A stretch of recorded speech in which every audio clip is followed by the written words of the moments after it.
detalle, ¿les parece? Sigan así, hoy estábamos hablando en el grupo de docentes, todos muy contentos con su participación. ¿Se ve la pantalla?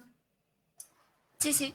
Bien, con su participación, que son unos alumnos muy activos, estamos muy contentos con eso, así que sigan así porque vamos a llegar a buen puerto de esa manera. Cuando ustedes preguntan, frenan en la clase, dijo Sandra que también lo están haciendo en el teórico, así que eso es una excelente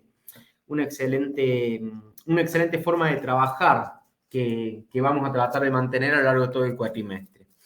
Bueno, como les decía, lo prometido es deuda. Este ejercicio no llegaron a verlo, entonces, o sí, a ver, hagamos cuéntenos, sí, no, más o menos. No me salió. Profe, yo te quiero hacer una pregunta respecto al encuentro de hoy, a la videollamada. Sí. No, porque noté que se está grabando y para saber si la del viernes también va a ser grabada. ¿Vos decís la clase de seminario? ¿Esta? Sí, claro. Sí, creo que hay lo que decía tu compañera, o sea, no es que nosotros no la grabamos, pero ustedes, yo ya le dije, las mías de los lunes y los viernes son totalmente libres de grabarla, las otras consúltenlo con Sí, el a mí me figura que la está grabando Ángeles. Pensé que la estabas grabando vos, profe, perdóname. No, yo no, porque ya demasiado. Pero ustedes son libres de grabarlo. Listo. No sabía. Gracias. No hay drama. Bueno, ¿cómo vamos con este? Cuéntenme si lo hicieron, no lo hicieron. Acuérdense que estamos ahí en el chat. Pusieron que no. No lo han hecho. Bien. Bueno, vamos a pensarlo un poquito entre todos. Lo leemos. Es el 11B. El A ya lo habíamos hecho. Estamos hablando todavía del seminario 2. Dice, el sulfato de cobre anhidro se puede utilizar para secar líquidos en los que sea insoluble. Ya ahí aparecen unas cuantas palabritas que tenemos que empezar a familiarizarnos, ya que estamos en el curso de química. ¿Se acuerdan que yo algo les adelanté a los que estaban el viernes que lo que era anhidro? A ver si alguien me puede decir.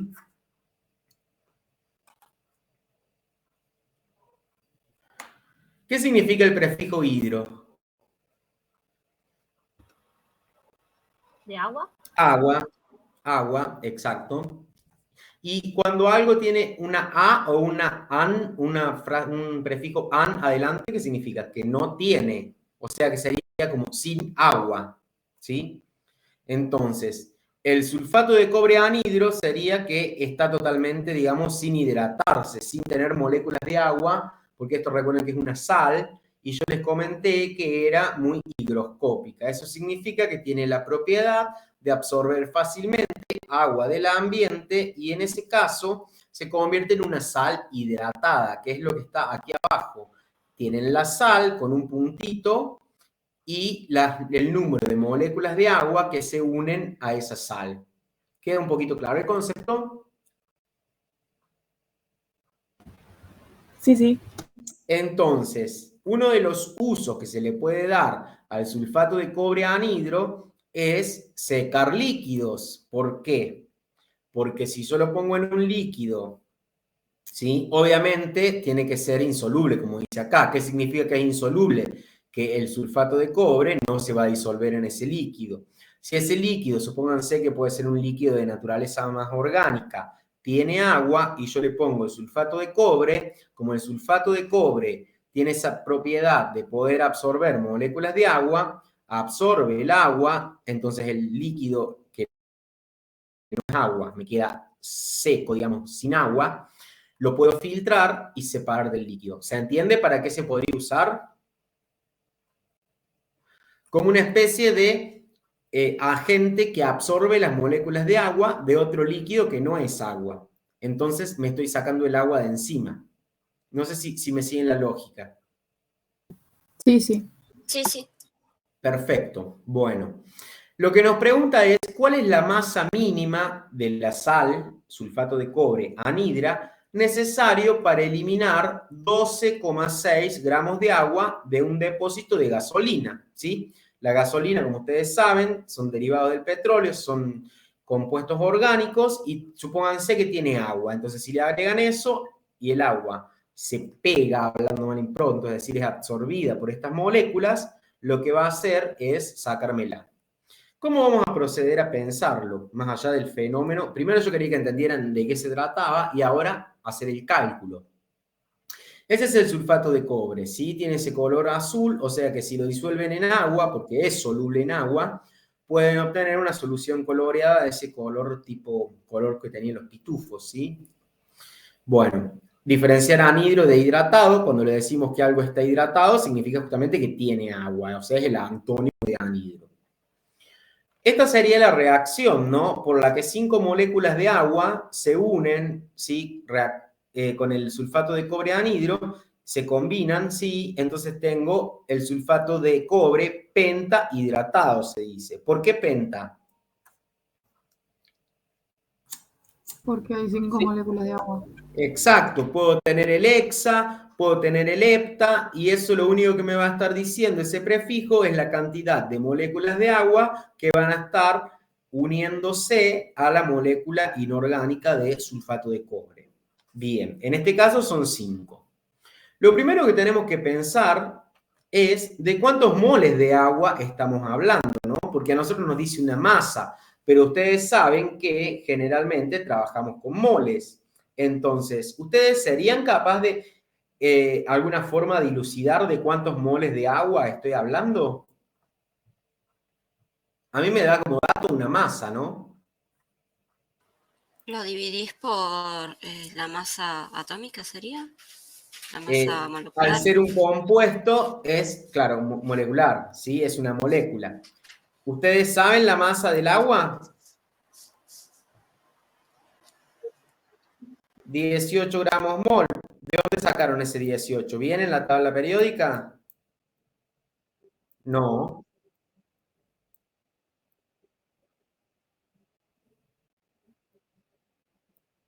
Exacto. ¿Todos de acuerdo hasta ahí? Lo que dijo la compañera. Sí. Sí, Y la otra compañera nos dijo que podemos llegar al número de moles. Ese dividir viene de hacer una regla de 3, que es lo mismo. Un mol de agua, ¿cuánto es? Como dijo usted, 18 gramos. Y yo tengo 12, hoy tengo un pulso muy malo, 0,6 gramos.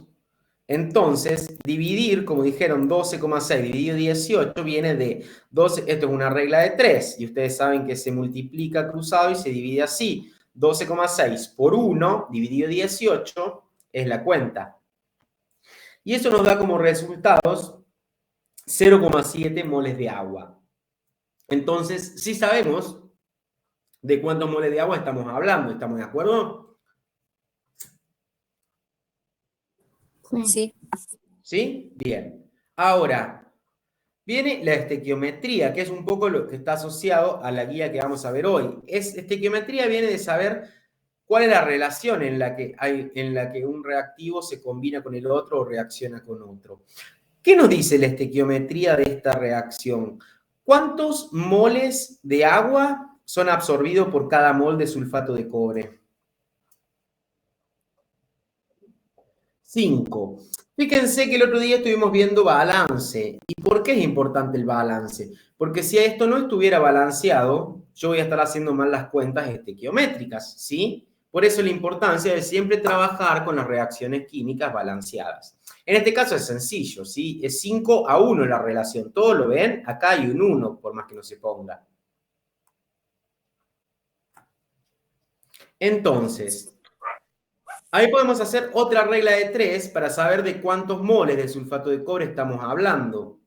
¿Y eso cómo lo hacemos? Si sabemos que un mol de sulfato de cobre anhidro está relacionado con 5 moles de agua, ahora yo tengo que ser capaz de ver con cuánto se relacionan los 0,7 moles de agua, que son los que yo quiero eliminar. Esto es de vuelta una regla de 3 simple. ¿La ven?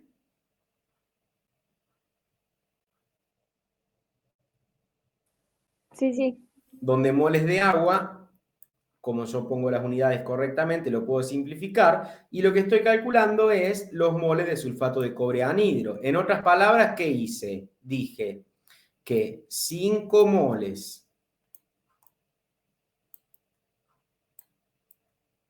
de agua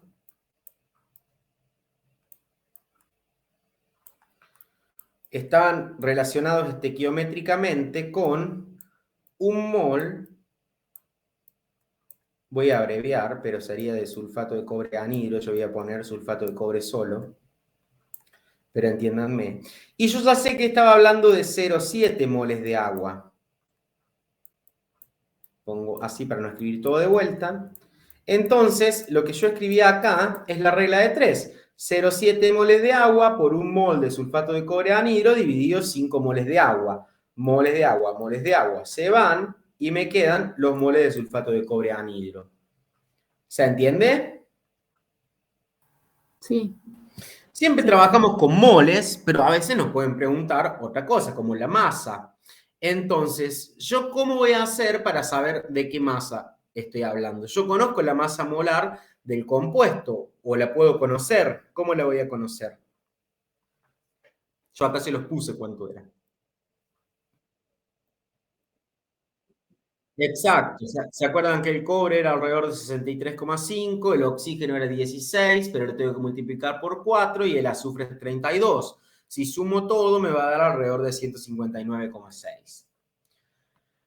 Entonces, eso es un mol, pero yo tengo un mol. No, tenés 0,14. Tengo 0,14. Entonces, si hago 0,14 por eso, puedo saber cuál es la masa de sulfato de cobre anhidro, que es 23,34 gramos. Y ahí estoy respondiendo la respuesta. Es lo mínimo que yo necesito para sacar esos gramos de agua. ¿Por qué? Porque yo sé que los 5 moles de agua, o sea, van a unirse con un mol de sulfato de cobre anhidro. Entonces yo tengo que saber a cuántos moles estoy haciendo referencia para hacer la estequiometría, ¿sí? Y después lo pasé de vuelta a gramos. ¿Se entiende?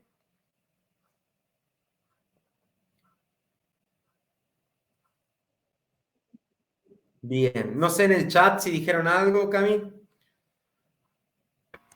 No dijeron nada. Bien. Bueno, esa sería la respuesta al inciso 11b, que nos había quedado pendiente de la clase del viernes. ¿Sí? Bueno, ahora nos vamos a meter un poco más de lleno en el seminario que toca esta semana. Como les decía, la parte de propiedades periódicas la van a ver con Sandra, o sea que ya hicimos varios ejercicios. Ustedes habían hecho en los seminarios anteriores al viernes todo lo que era la primera parte, que tenía que ver con orbitales, con configuración electrónica. Después hicimos algunos otros ejercicios el viernes y con ese ya cerramos. Les quedan algunos otros para practicar, que los pueden preguntar en el foro, y ya con eso más o menos tendrían completita la guía 2. Ahora vamos a ver algunos conceptos o cosas que son necesarias para encarar el seminario 3. Bueno, estábamos hablando de ecuaciones químicas. ¿Para qué? ¿Qué es una ecuación química? ¿O por qué hablamos de ecuaciones químicas? La ecuación química es de alguna forma la simbología que se usa para expresar lo que está ocurriendo en una reacción química. Ustedes saben que los químicos siempre hablamos de reacciones. Ya vamos a ver que hay distintos tipos de reacciones y algo ya les puede haber ido anticipando lo que estuvimos viendo hasta ahora. Pero, ¿de qué hablamos cuando hablamos de una reacción química? De ciertos reactivos que se combinan o que reaccionan, en este caso A y B, lo estoy escribiendo en forma genérica, lo vamos a llamar reactivos. Vamos a expresar una flecha, ¿sí?, en la ecuación, y tenemos los productos que van a estar del lado derecho de la flecha. C y D, en forma genérica, los vamos a llamar productos. ¿Se acuerdan que el otro día yo les decía, cuando veíamos algunas cuestiones de redox, les decía, los electrones en una hemireacción de reducción siempre van del lado de los...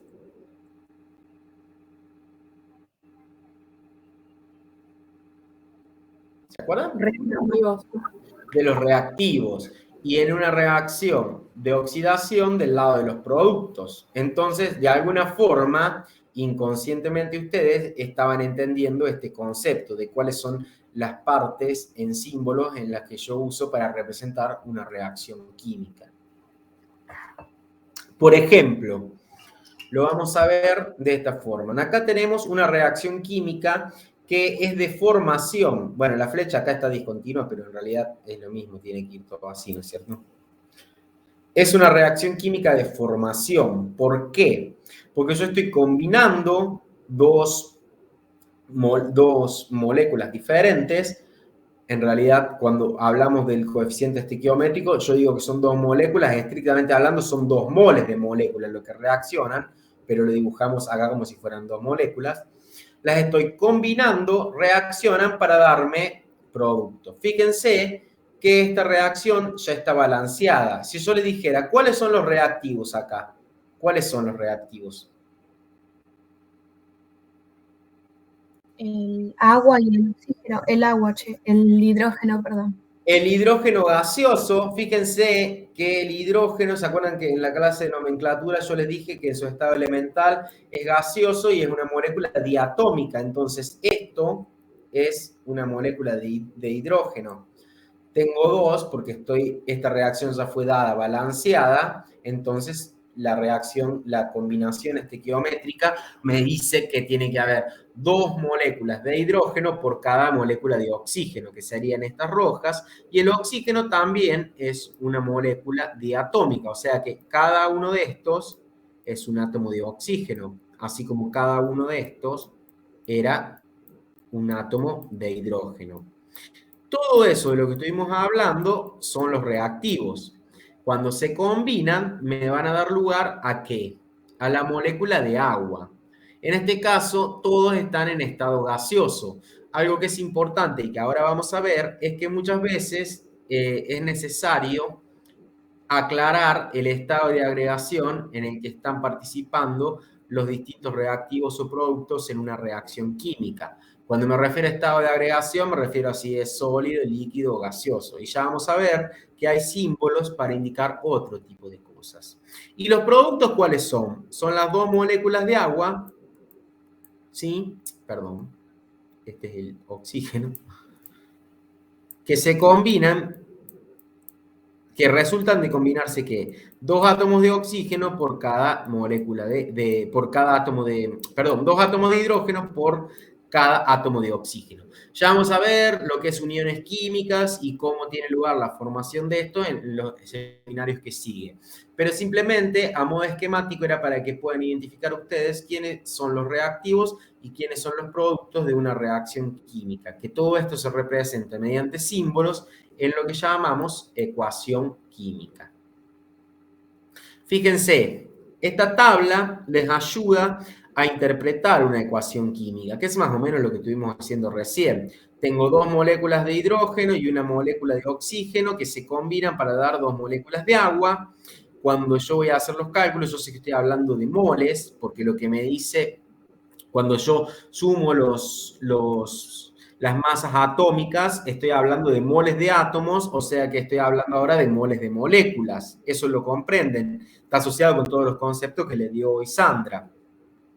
Y puedo saber no solo los moles, sino que también puedo llegar a calcular la masa de reactivos y la masa de productos. ¿Qué ven? Es la misma la masa de reactivos y la masa de productos. ¿Y eso les suena lógico o no?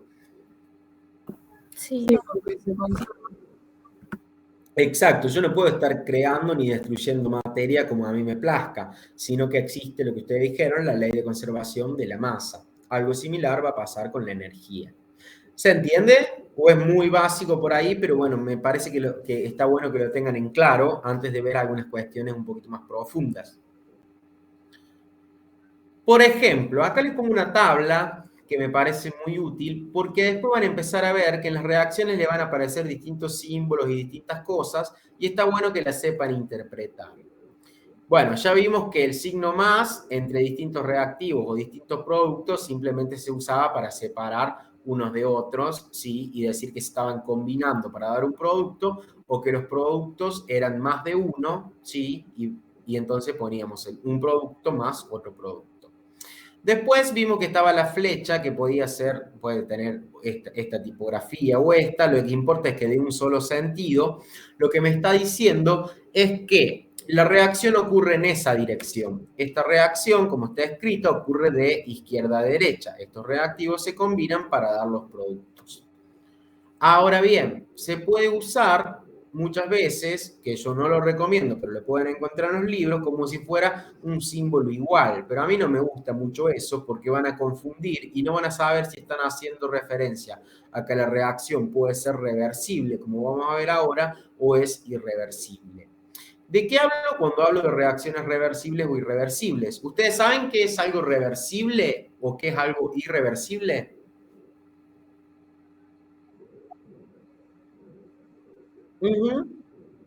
Exacto. Reversible es que puedo ir de un lado para el otro. ¿Se acuerdan? No sé si ustedes le compraban cuando eran chicos las camperas reversibles, que la podía usar de un lado o del otro.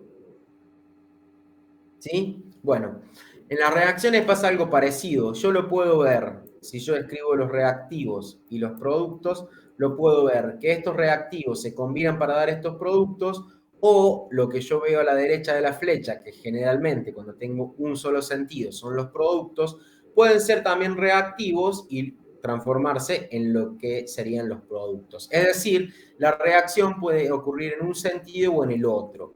Esto está muy asociado y es muy importante para temas que vamos a ver hacia el final del curso que tienen que ver con el equilibrio químico. Y ahí vamos a ver también la reversibilidad desde un punto de vista termodinámico. ¿Sí? Bien. Después, otra cosa que les puede aparecer en las reacciones es una letra entre el paréntesis al lado del reactivo. Supónganse que acá decía, no sé, platino, ¿sí? Un átomo de platino. Entre paréntesis, S.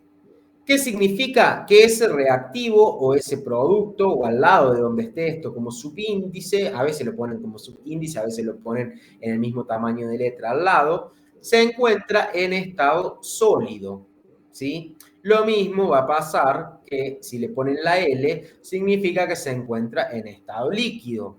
Y si le ponen la G, en estado gaseoso. Muchas veces se pone AQ o AC. Eso también ya en algún momento se los anticipé. ¿Qué significaba? Acuoso. Acuoso, que esa sustancia se encuentra disuelta en agua, ¿sí? Pero algo que yo les dije, si me ponen el agua, no me van a poner acuoso. El agua ponemos líquida, ¿sí? Pero, por ejemplo, si yo tenía, no sé, algo que me indicara que fuera, bueno, no es antes de Cristo, es acuoso, que me da esto, estoy diciendo que esta reacción ocurre en medio acuoso. Como yo les dije que van a ser casi todas las reacciones que vamos a ver en el curso de química general y que van a ver también en el curso de química inorgánica. El medio en el que vamos a estar estudiando las reacciones químicas va a ser química en medio acuoso, ¿sí? Otra flecha que puede aparecer es una flecha, supónganse que acá les aparecía, no sé, cloruro de plata, vamos a poner, que es un compuesto, la plata es Ag, bueno, y esto sería entre paréntesis. ¿Qué significa? Es un símbolo que es de alguna manera alternativo a S, pero no siempre que aparezca la S de que algo es sólido significa que esto es un producto precipitado. Ese símbolo solo se usa para decir que el producto de la reacción me da un precipitado sólido. ¿Alguien sabe lo que, o se imagina lo que es un precipitado? Como polvillito, como sólido dentro del Bien, va por líquido. ahí, va por ahí. ¿Qué es precipitar? Caer. Como algo que cae. Algo que cae por la acción de la gravedad. Cuando prendemos la tele y el meteorólogo dice, se anuncian precipitaciones. ¿Qué saben ustedes? ¿Que va a llover? ¿Que va a caer agua? En ese caso en estado líquido, pero en realidad precipitar significa caer. Desde el punto de vista químico, en las reacciones químicas, cuando hablamos de precipitado, está relacionado a lo que decía recién la compañera. Yo hago una reacción, ¿sí? Y de alguna forma hay algo que se va a ir hacia el fondo. Lo voy a ver primero quizás como una pequeña turbidez, ¿sí? Como una cosa turbia, de acuerdo según también el color que tenga la solución en la que se está llevando a cabo la reacción o el medio. Y luego, finalmente, va a precipitar como pequeñas partículas sólidas, ¿sí? Como lo voy a poder, probablemente, es una cuestión también que tiene que ver con la cinética, es decir, con cuánto tiempo me lleva la reacción, pero lo voy a terminar viendo como algo sólido en el fondo del tubo de ensayo donde se está realizando la reacción. El cloruro de plata es una sal, ¿sí? Que es muy insoluble y que precipita, y ya lo vamos a ver, también tiene relación con el equilibrio iónico, pero es uno de los últimos temas de la materia. De manera similar puede aparecer una flecha que es al revés, hacia arriba. ¿Y eso qué quiere decir?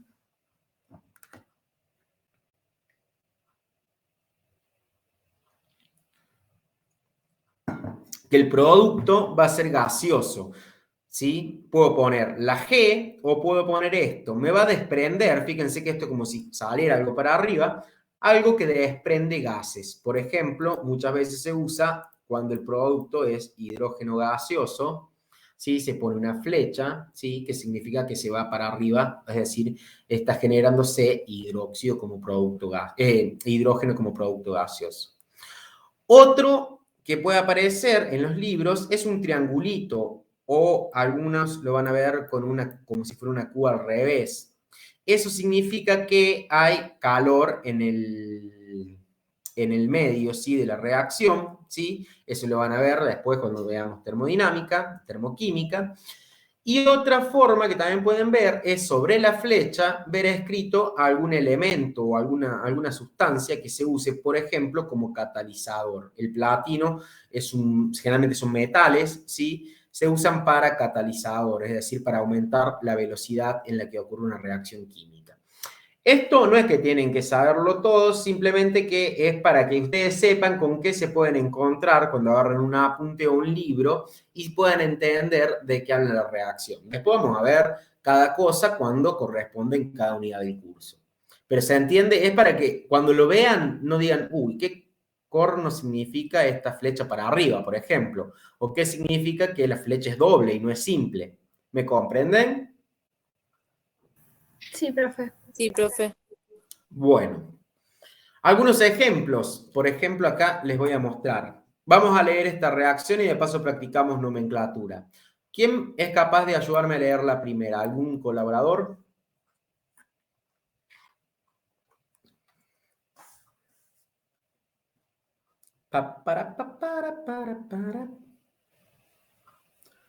¿Cuáles son los reactivos? Tengo dos. ¿Sería hidróxido de sodio el primero? Exacto. Y ácido sulfúrico. Y ácido sulfúrico, o sea, un ácido y una base. O sea que esta es una reacción que ya vamos a ver de tipo ácido-base. Eso es lo que tienen que empezar a ver en el ejercicio 1 de esta guía. Cuando reaccionan, ¿qué daba de la reacción de un ácido con una base? Sal y agua. ¿Esta sal cómo es? ¿Cómo se llama? Sulfato de sodio 2. Sulfato de sodio directamente, porque el sodio tiene 1 como estado de oxidación solamente. Sulfato de sodio, ¿sí? Y fíjense, en ese caso les indica que estos están acuosos y que ese sulfato de sodio termina siendo sólido y precipita, se va al fondo. Y el agua es líquida, ¿sí? Acá tienen otra reacción. En este caso no es una reacción ácido-base, sino que tienen, ¿qué es esto? Cloruro de sodio es una sal que está disuelta en agua y reacciona con otra sal. ¿Esta sal cuál es? Nitrato de plata. Nitrato de plata es una sal que es un compuesto que muchas veces se usa. La plata tiene propiedades antimicrobianas porque es capaz de interactuar a nivel de la pared celular de las bacterias, por ejemplo. Entonces se usa mucho como plata coloidal o como nanopartículas de plata, ¿sí? Para usarla como bactericida. Y muchas veces se mancha la gente con nitrato de plata y le queda una mancha negra en la piel durante unos días hasta que se le puede ir. Entonces hay que ser cuidadoso al manejar nitrato de plata. Cuando se combinan estas dos sales, en realidad fíjense lo que pasa. ¿Qué ven en los productos? Son más o menos parecidos los productos, que también son sales. A este le faltaría una S acá, porque lo que está pasando es que esta sal es pesada, como yo les dije, y termina precipitando con el tiempo. Ahora, ¿qué ven de diferencia entre los reactivos y los productos? ¿Qué pasó con el sodio? Como que intercambiaron lugares. Claro, se intercambiaron los cationes, ¿sí? Con los aniones, ¿sí? El sodio estaba acá y fue desplazado por la plata y al revés. Entonces es una reacción química que se llama muchas veces de desplazamiento. Ahora tienen aquí otra reacción química donde tienen una sal, que es el clorato de potasio, ¿sí? Fíjense que lo tienen en estado sólido. Y aquí lo que se hace es calentar. O sea que si se calienta, ¿qué le debería poner sobre la flecha? El triangulito. El El triangulito. triangulito, por ejemplo, para que indique que le estoy dando calor. Cuando yo caliento esto, lo que está pasando es que se descompone, o sea que es una reacción química de descomposición. Esto acá le falta poner la S. ¿Y qué pasa? ¿Qué ven de raro? De un sólido obtengo otro sólido, pero obtengo algo más. Gaseoso. Un gas, ¿sí? Que es oxígeno. Esta descomposición térmica del clorato de potasio muchas veces la hacemos en el laboratorio. Ya vamos a ver si para final de cuatrimestre podemos hacer laboratorios presenciales y obviamente no vamos a poder hacer todos los que estábamos acostumbrados a hacer en una cursada en la vieja normalidad, pero lo que hacíamos era calentar clorato de potasio para ver cómo se desprendió oxígeno y si necesitábamos medir algo y demás. Bueno, y finalmente tienen otro ejemplo, donde acá que tienen aluminio, sí, en su estado natural, con ácido clorhídrico. En realidad lo que pasa es que se forma tricloruro de aluminio, ¿sí? Y oxígeno es el otro producto que también es gaseoso. Si es gaseoso, le podría poner la flechita hacia arriba. ¿Y qué me falta en esta reacción? ¿Qué hubiera faltado hacer? Balancear. Balancear. Exacto. ¿La podemos balancear al tanteo? Veamos. ¿Cuántos cloros tengo? 3. Bueno, vamos a ponerle un 3 acá. Bien. Pero ahora, ¿qué se me desbalancearon? Los hidrógenos. ¿Qué puedo hacer? Ponerle, en vez de un 3, un 6. Ponerle acá un 6, decís vos, Sí, y acá ponerle un 3. claro. Perfecto. O la otra es ponerle acá un 3 medios. ¿Sí? 3 medios por 2, ¿cuánto es? 3. ¿Lo ven? Sí. Cualquiera de las dos formas está Sí. bien. Estamos balanceando por tanteo, recuerden. Bueno. También puede haber reacciones de combustión, ¿sí? No sé si Sandra les comentó algo en el teórico. Estas aparecen hacia el final de la guía. En este caso, lo que les muestro es la combustión de una molécula de metano. El metano es una de las moléculas más simples de la química orgánica y si bien es de química orgánica, va a aparecer mucho a lo largo de esta materia. Es un carbono unido a 4 oxígenos. El metano es un gas, ¿sí? Combustible, ¿sí? O sea que va a estar muchas veces, tiene un olor bastante desagradable, entonces muchas veces se le pone metano a un gas que no tiene olor para poder detectarlo, que hay una combustión que está mal. La reacción de combustión básicamente ¿en qué consiste? En poner una molécula orgánica en contacto con oxígeno gaseoso y siempre, siempre los productos de una reacción de combustión van a ser, independientemente de lo que yo ponga en contacto con el oxígeno, dióxido de carbono y agua, ¿sí? Entonces, es lo que pasa acá en un mechero. ¿Alguna vez vieron esto? Es un mechero en el laboratorio. Es como si fuera la hornalla de una cocina, pero más útil para nuestro laboratorio. ¿Qué tenemos? Una entrada de gas, ¿sí?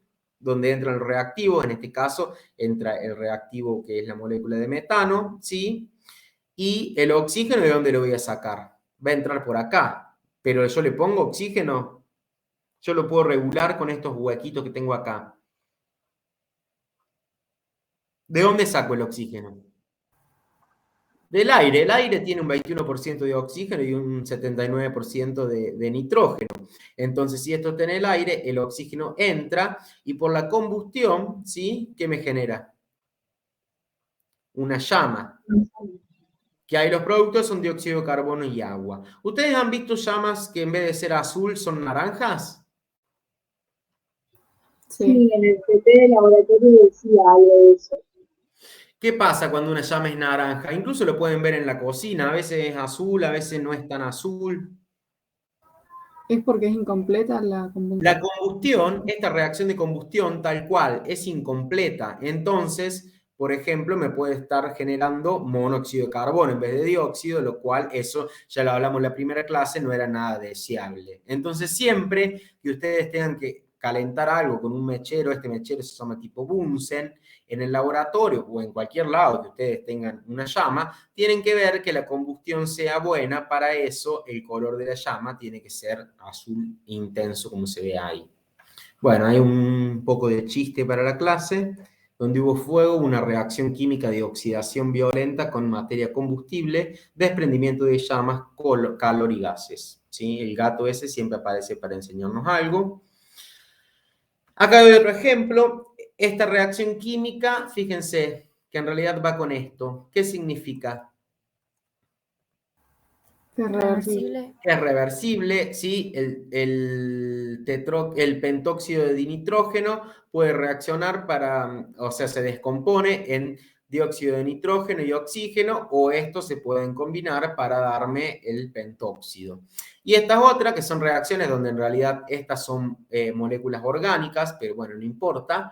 Lo que les está diciendo, básicamente la diferencia es que cuando ustedes le agregan esto, ¿qué es lo que significaba que yo le ponga algo en la flecha? Que era un metal, platino, níquel. ¿No era catalizador? Es un catalizador, ¿sí? Entonces, lo que hace es catalizar la reacción de hidrogenación, es decir, de la molécula orgánica con el hidrógeno, y lo que ven es que antes tenían un doble enlace y ahora tienen un enlace simple, pero por eso ni se preocupen porque ese es el tema del curso de química orgánica. Simplemente les quería mostrar ejemplos donde aparezcan reacciones con un catalizador o reacciones que fueron reversibles, ¿sí?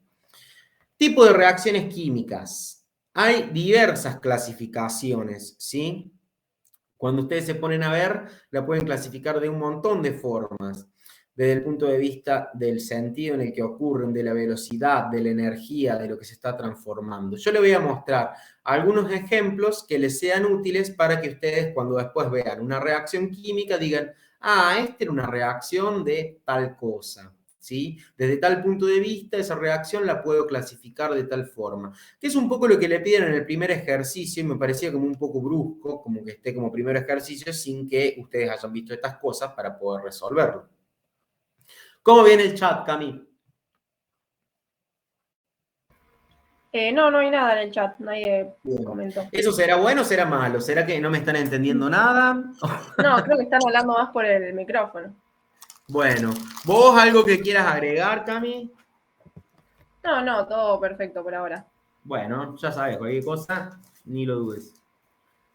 Bueno, chicos, entonces, ¿más o menos van siguiendo? Sí. No se me duerman. Sí, profe. Bueno, vamos a ver. Fíjense, ejercicio relacionado, el 1. ¿Sí? Yo a lo largo de las presentaciones, muchas veces, como les dije, yo no les voy a resolver todos los ejercicios. Sí, algunos los vamos viendo entre todos, pero la idea es que ustedes puedan ir viendo lo que estamos hablando con qué ejercicio se está relacionando de los que tienen que realizar después ustedes en la guía de seminarios. ¿Sí? Es un poco la idea de la clase. Fíjense con estos ejemplos. A ver, según el tipo de transformación, ¿sí? Es decir, cómo se transforman los reactivos para dar los productos, las reacciones se pueden clasificar en, dice, desplazamiento simple.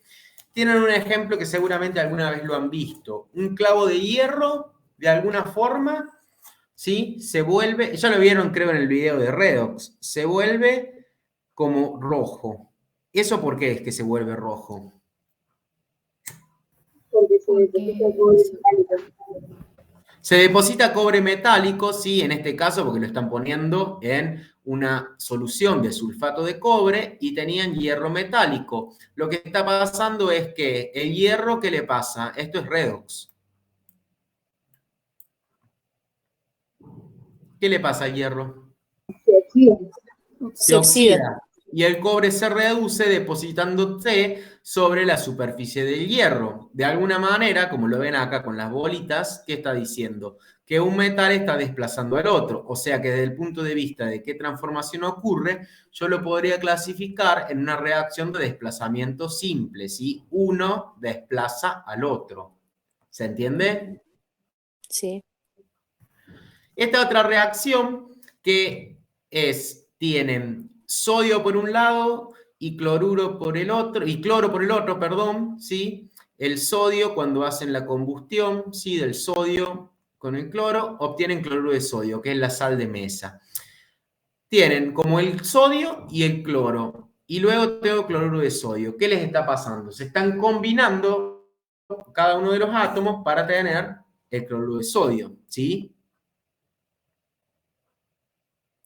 También puedo hablar de reacciones de descomposición. Esta es similar a la que vimos antes para el clorato de potasio, ¿se acuerdan? Fíjense, caliento un compuesto y en este caso se obtiene, calientan el carbonato de cobre y obtienen el óxido de cobre sólido y el dióxido de carbono. En el otro era el clorato de potasio, obtenían el cloruro de potasio y el oxígeno, ¿sí? ¿Qué está pasando? Algo que estaba como formando una misma molécula se me está descomponiendo en dos cosas diferentes. ¿Lo ven? Sí. Otro tipo de reacción, según la transformación. Sí, ¿alguien quiere preguntar algo? Es el desplazamiento doble. En este era un desplazamiento simple, ahora es doble. ¿Y eso por qué? Porque ambos se desplazan. ¿Se acuerdan que ya vimos uno? En este caso es como que se intercambian, ¿sí? El cobre pasa a acompañar el oxidrilo y el sodio el sulfato. Entonces es como que hay un desplazamiento doble, como pueden ver acá con la simbología de las esferitas. ¿Queda claro esa? Sí, profe. Sí. Otro tipo de clasificación es según la dirección en la que ocurren. Por ejemplo, esto ya lo vimos, la reacción que es irreversible y la reacción que es reversible. La irreversible es que A se combina con B para dar C y D, y la reversible es que puede pasar de un lado hacia el otro y del otro hacia el otro. Ya la hemos visto. Otra es según la energía asociada a la reacción. Y esto lo vamos a trabajar mucho en la materia. Esta reacción es la combustión del metano, ¿se acuerdan? Metano gaseoso más oxígeno gaseoso me da dióxido de carbono y agua. Y ustedes van a ver que las reacciones tienen asociada un delta H, que ya van a ver que acá le faltó la H, que se llama entalpía eso, pero es tema de más adelante. Simplemente lo que quiero ver quiero que vean es que esto es un valor de energía, fíjense que está en kilojoules, y tiene un signo negativo. Cuando una reacción tiene un valor de delta H que es negativo, lo que estoy diciendo es que es exotérmica. Y si la reacción tiene un delta H que es positivo, como el dióxido de carbono que reacciona con el peróxido de hidrógeno, es endotérmica. Y acá lo pueden ver en el dibujito. ¿Cuál es la diferencia entre algo que es endotérmico y algo que es exotérmico? Un proceso de cada tipo. El exotérmico está liberando energía. El exotérmico libera energía en forma de calor y el endotérmico la absorbe. Fíjense, son los cubitos de hielo que se derriten y las flechitas ahí lo indican. Entonces, eso es según la energía que está puesta en juego en la reacción. Y según la cinética, que es el último tema de la materia, que casi siempre llegamos a verlo a las apuradas, me va a decir si es más rápida o más lenta, ¿sí? Tiene que ver con la rapidez con la que ocurre una reacción química. Ahí van a ver que ustedes tienen los reactivos, ¿sí? Una cierta energía que se necesita pasar para obtener los productos. Y que dependiendo si los reactivos están más bajos o más altos, que los productos están más bajos o más altos en energía que los productos, voy a decir que la reacción es también endotérmica o exotérmica y puedo cuantificar la energía de activación. Pero ese tema, por ahora, ni nos vamos a preocupar, solo vamos a saber que hay reacciones que ocurren de una forma más rápida y otras de una forma más lenta. Ese es el ejercicio al que yo les estaba... Silvestre, hay una pregunta. Sí. Pregunta Catalina, ¿cómo se sabe qué se agrupa con qué en los productos? A ver, si puedo especificarme un poquito más. No sé si vos entendiste, Cami, lo que quiere preguntar. Supongo que lo que dice es cuando hay una reacción de combinación. Ajá. A ver. No sé. No sé a qué se está refiriendo la... ¿Querés activar el micrófono y comentarnos? ¿Se me escucha? Sí. Ahí. Ah, bien. Yo estoy bastante atrasada, estoy tratando de entender. Cuando es una reacción, sí, como por ejemplo en las redox, ¿cómo sabemos que pasa uno a estar con uno y después está con el otro? Bueno, en lo de las redox es un poco lo que hablábamos antes. Van a tener que ver el cambio en el estado de oxidación. Recuerden que siempre va a haber una oxidación y siempre va a haber una reducción. Entonces, ambos procesos tienen que ocurrir porque siempre va uno acompañado del otro. Y después, en realidad, para saber qué molécula les da, eso va a tener que ver con lo que dijimos al comienzo de la clase. Ustedes van a ver los cambios en el estado de oxidación, van a tener una ecuación iónica y después pueden agregar los otros contraiones. Sí, muchas veces le dicen hierro 2 que pasa a hierro 3 y no estamos hablando de cuál es el contraión, pero si tienen información acerca de cuáles son los iones espectadores en una reacción redox, ahí sí van a poder escribirlo completo. ¿Sí? Eso depende de lo que se quiera estar haciendo mención en cada ejercicio o en cada tópico que se trate. Ah, bien. Bueno. Dale, gracias. Voy a averiguar más, pero sí, está bien, gracias. Dale. Bueno, este ejercicio que es el primero de la guía que nos toca hacer, ahí tienen que clasificarlas, sí o poner cuál es el tipo de reacción que les parece. Si es una redox, para que sea una redox, ¿qué va a tener que pasar? Alguien va a tener que cambiar el estado de oxidación. Si es una reacción ácido-base, y bueno, tiene que haber un ácido y una base.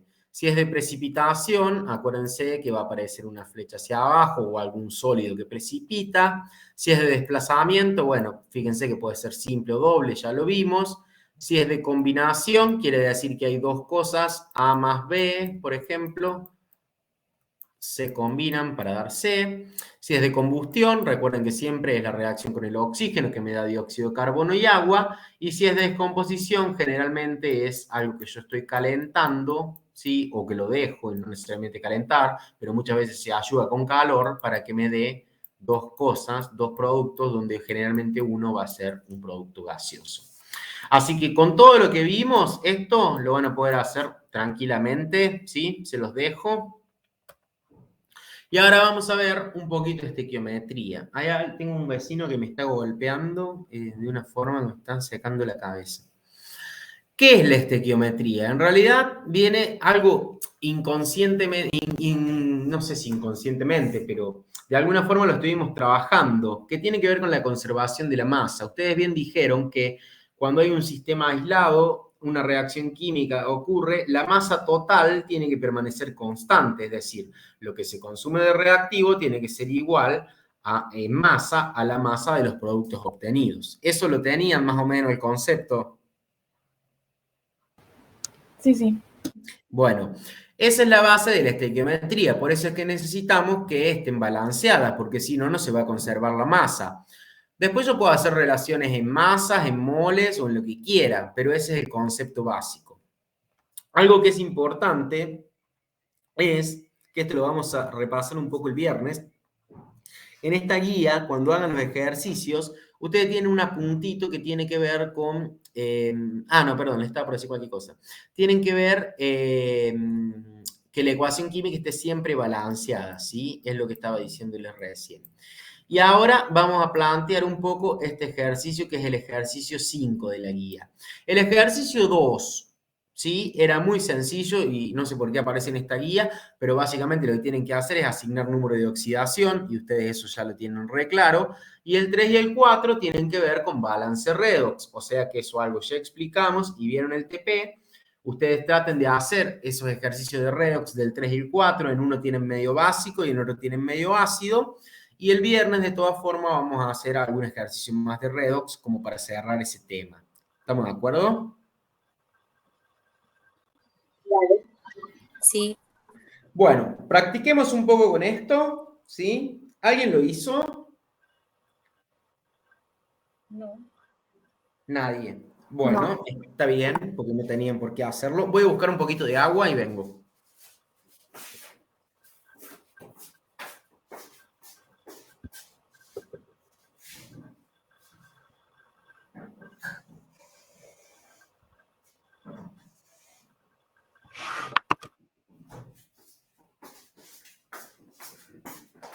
Ahí estoy. Tanto hablar se me seca la garganta. Dice, considere la siguiente reacción. Cloruro de sodio más ácido sulfúrico me da sulfato de sodio y ácido clorhídrico.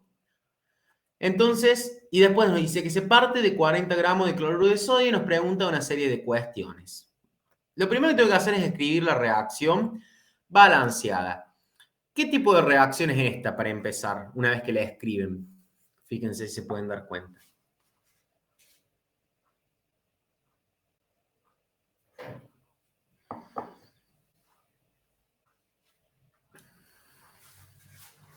De lo que estuvimos viendo. ¿Es una redox? No. No, no es una redox. ¿Es de combustión? No, sería desplazamiento doble. Desplazamiento doble. ¿De qué? Claro, fíjense, el sodio pasa a estar con el sulfato y el hidrógeno pasa a estar con el cloruro, ¿sí?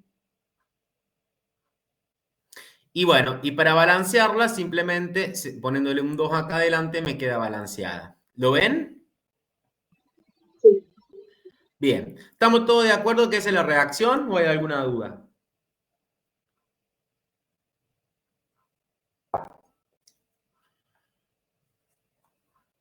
Bueno. Bueno. Y dice que se parte de 40 gramos, o sea, me está dando la masa de cloruro de sodio. 40 gramos. Me pregunta, como primera instancia, ¿cuál es la masa de ácido sulfúrico que reacciona? Algo que por ahí es conveniente es saber que cuando vamos a hacer los cálculos estequiométricos trabajamos en moles. Entonces, una buena manera es que pasar los gramos a moles. ¿Y eso cómo lo hago? ¿Cuánto pesa un mol de cloruro de sodio?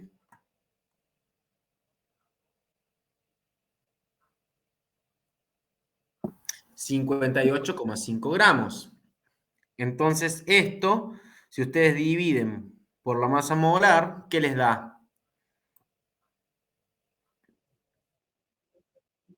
Claro, los moles de cloruro de sodio. Eso es lo mismo que haber dicho un mol de cloruro de sodio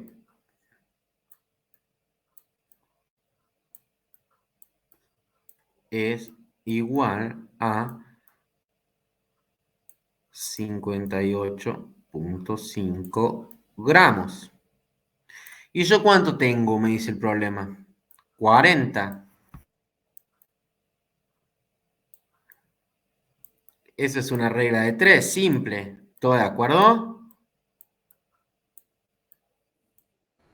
Y ese es el resultado de la regla de 3. O sea que esos son los moles de cloruro de sodio que yo tengo. Bien. Lo que nos pide es la masa de ácido sulfúrico que reacciona, ¿sí? Por eso era importante que yo la balanceara con lo que se llama coeficientes estequiométricos correspondientes, ¿sí? Porque si yo, ¿qué hubiera pasado si yo no lo hubiera balanceado?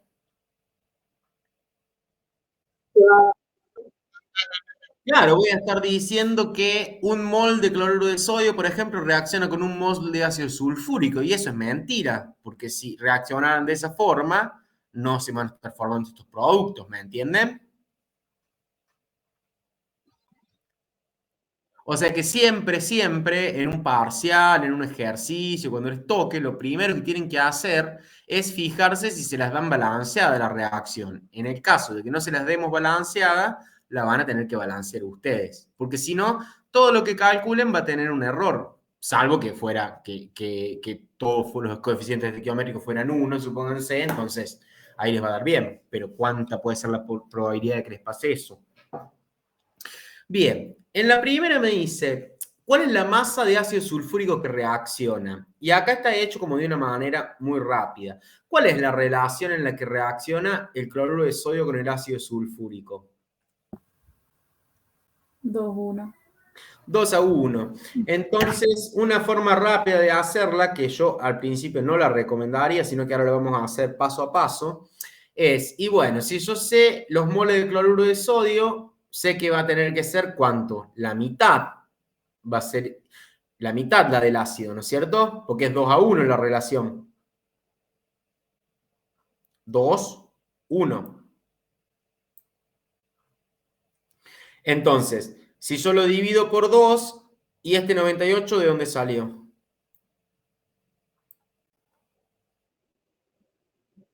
Claro, es la masa del ácido sulfúrico, que es 98 gramos mol. Si yo lo divido por 2 y lo multiplico por eso, que es la masa molar, puedo saber cuál es la masa de ácido sulfúrico que va a estar reaccionando. Pero así suena como muy, yo lo haría como más paso a paso hasta que entremos en onda con esto. ¿Cómo lo haría? Yo el único dato que sé es que tengo esa cantidad de moles de cloruro de sodio y que reaccionan 2 moles de cloruro de sodio con ¿cuántos de ácido sulfúrico? 1. Con 1. Entonces podemos plantear una serie de reglas de 3. 2 moles de cloruro de sodio reaccionan con 1 mol de ácido sulfúrico. Ahora, ¿yo tengo 2 moles de cloruro de sodio? No. ¿Cuántos tengo?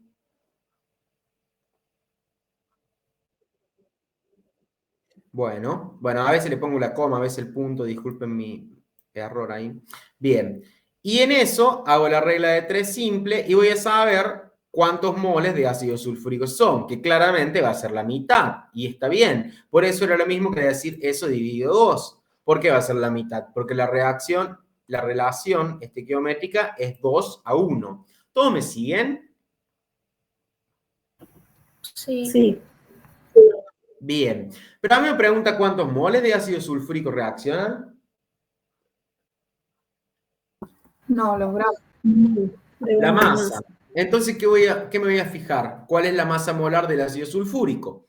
Voy a la tabla, me fijo, el oxígeno pesa 16 por 4, 64, más el azufre pesa 32, 64 más 32 son 96, y el hidrógeno pesa 1. 1, pero tengo 2 átomos, así que me da 98.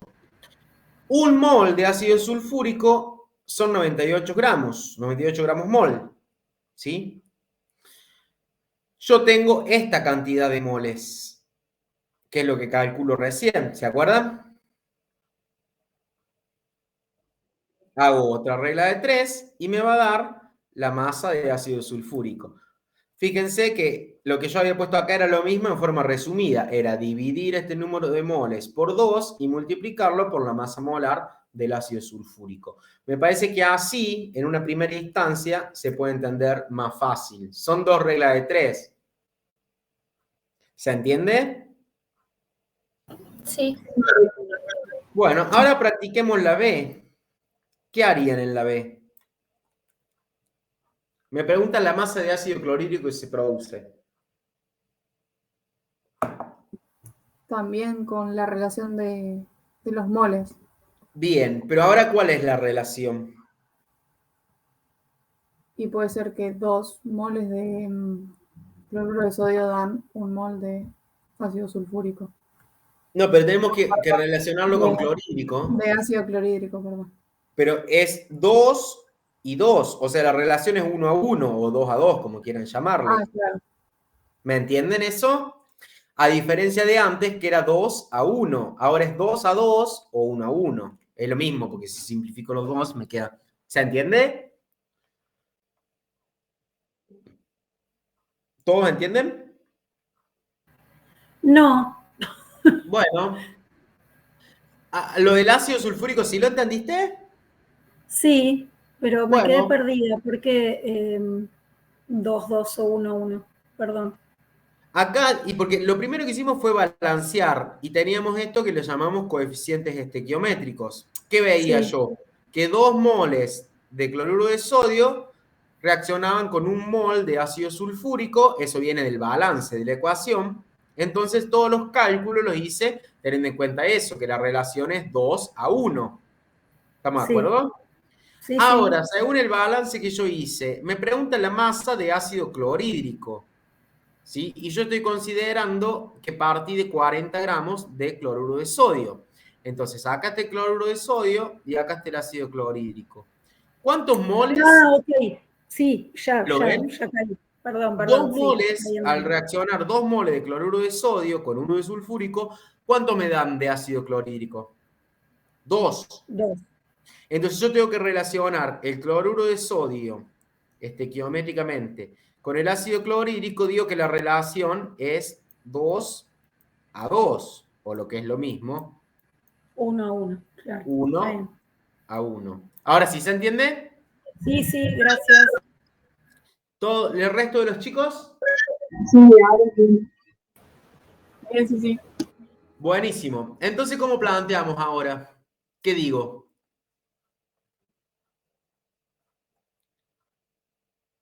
Un mol de cloruro de sodio me da 1 mol de ácido clorhídrico. ¿Y yo tenía 1 mol de cloruro de sodio? No. Tenía estos. No, tenías 2. No, bueno, 2 es la ecuación, pero con el dato, los 40 gramos se correspondían a esos moles, ¿se acuerdan? Claro.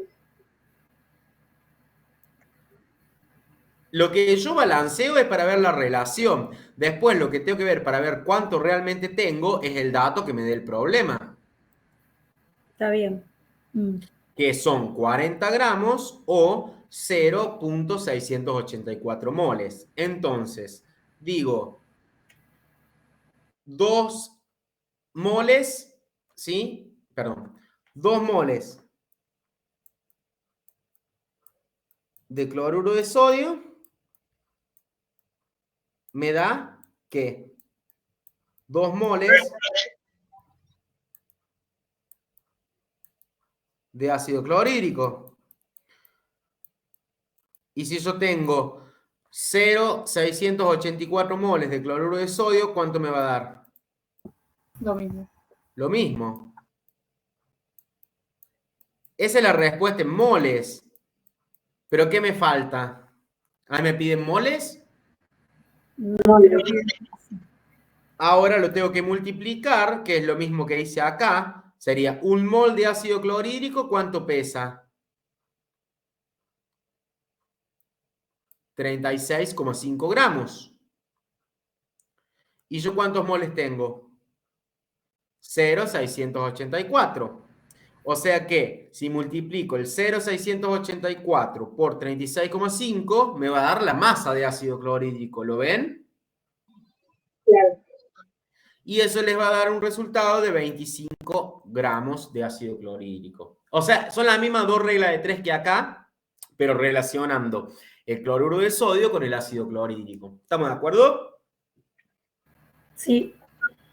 Bueno, en el C nos pide la masa de sulfato de sodio formado. ¿Qué voy a hacer? Y voy a ver cuál es la relación. ¿Cuál es la relación entre el cloruro de sodio y el sulfato de sodio? 2 a 1. Ahora ustedes me pueden preguntar, ¿y no lo puedo relacionar, en vez de hacerlo con el cloruro de sodio siempre, con el ácido sulfúrico, que ya sé cuántos eran? ¿Cuál sería la respuesta a esa pregunta? Que sí. Que sí. Ahora, ¿cuál es el riesgo que corro? No, ¿Qué? hiciste mal la masa que sacamos. Claro, si la pifié antes, la voy a seguir pifiando siempre. Entonces yo sé que con los 40 no la voy a pifiar, ¿verdad? Claro. Me comprende una cuestión de asegurarme el bochazo. Sí, sí. Bien. Entonces, ¿cuál es la relación entre el cloruro de sodio y el sulfato de sodio? 2:1. Entonces, en moles, ¿cuál va a ser? Va a ser lo mismo que hice para el ácido. ¿Se acuerdan? Para el ácido sulfúrico. Pero me voy a tener que fijar qué cosa. Porque el ácido sulfúrico no pesa lo mismo que el sulfato de sodio.